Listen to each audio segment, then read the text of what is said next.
If you watch a lot of SpongeBob, you may have come across an episode titled Wormy.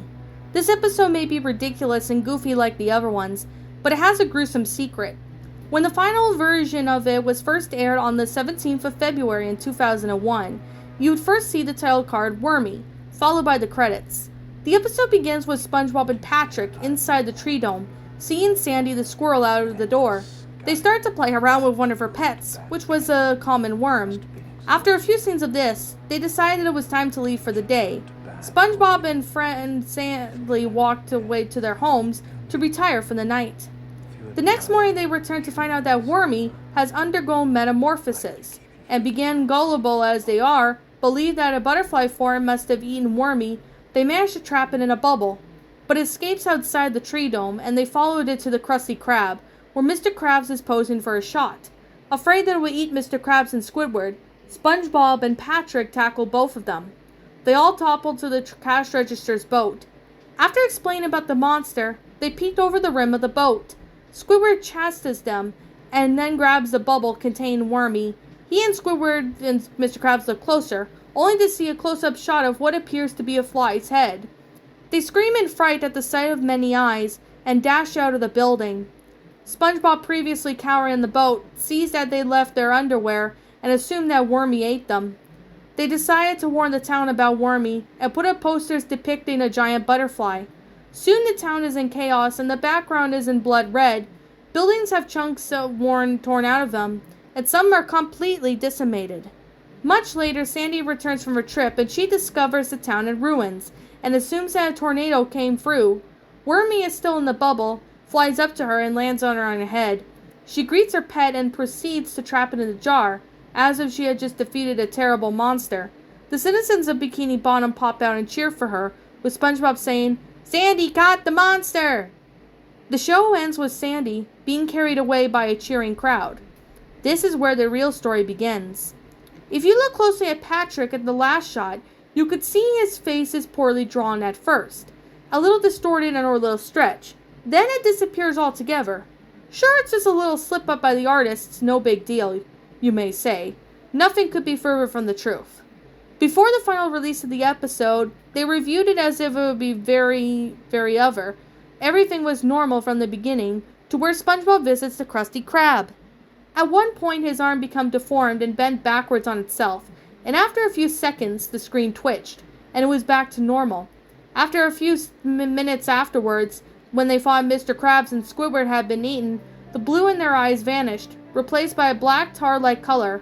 His mouth moved as if they were continuing the frightened dialogue about Wormy, except there was no sound. Upon observing his lip movements, you may notice that he appeared to say, "I'll kill you." Nothing else had happened until Sandy arrives on the bus. The same scenario plays, where she traps Wormy in the jar. Nothing happens for about 3 minutes after that, and Sandy just stands still like a statue. The sky is still blood red. Then slowly heads to the belonging to the citizens emerge from behind the buildings. Instead of being delighted about the capture of Wormy, their faces reveal no emotion whatsoever. They stare blankly at Sandy, before stepping slowly towards her. They pause about 5 feet from her, and form a circle. SpongeBob's eyes are black again. And suddenly one fish starts to scream. The rest followed, and soon all you can hear is screeching, much like the razors on a chalkboard. They grab the jar containing Wormy and smash it on the crater-ridden road. They proceeded to stomp on him, and the unnatural amount of blood spurs out. The lone figure appears on the horizon, and begins to advance towards the mob. It approaches, and it is found to be Patrick with no face. He picks up Sandy and shakes her above his head, and then throws her down, cracking her helmet. Water pours in and she begins to suffocate, and the rest of the mob follows Patrick, who carries her away. Her innards are being thrown like confetti as she disappears over the horizon. The intersection now looks like a war zone, smoldering craters, fires destroying buildings, and blood-red sky. Nobody is left in that smoking road, except for a distorted SpongeBob. The episode ends with him staring directly at the camera, and speaking in the raspy voice, "This is your end." The screen cuts to static and goes black. A team that watched it was horrified, and they did a half-baked job fixing it before its release.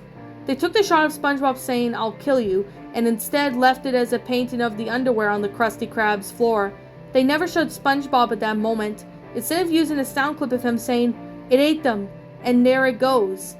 As for the horrid tale, they changed the scene of Sandy being carried away and mauled, replaced by mobs' faces to be joyful. They didn't actually follow the mob out of shot. They tidied up and quickly gave Patrick a face. It was lacking in quality, being a little jiggly, but however being distressed, they left a few frames of him without it. If you don't believe me, just watch the video. What's up, my pretties? It's the Lion Queen here. I want to appreciate you all for tuning into this video, and I do appreciate you guys supporting my video by giving this video likes and stuff. If you really enjoyed this video, be sure to leave a like, comment and subscribe if you're new, ring the bell for notifications to when I upload so that way you guys will get updated for whenever I upload. If you want to follow me on Twitter or DeviantArt, feel free to leave a follow on those if you are interested in following me on those socials. If you want to support my backup channel, known as Miss Dark Shigo, feel free to subscribe to it, as a link to that will also be in the About page section. And with that being said, and that being the case, thank you so much for watching, my pretties, and as always, please stay pretty.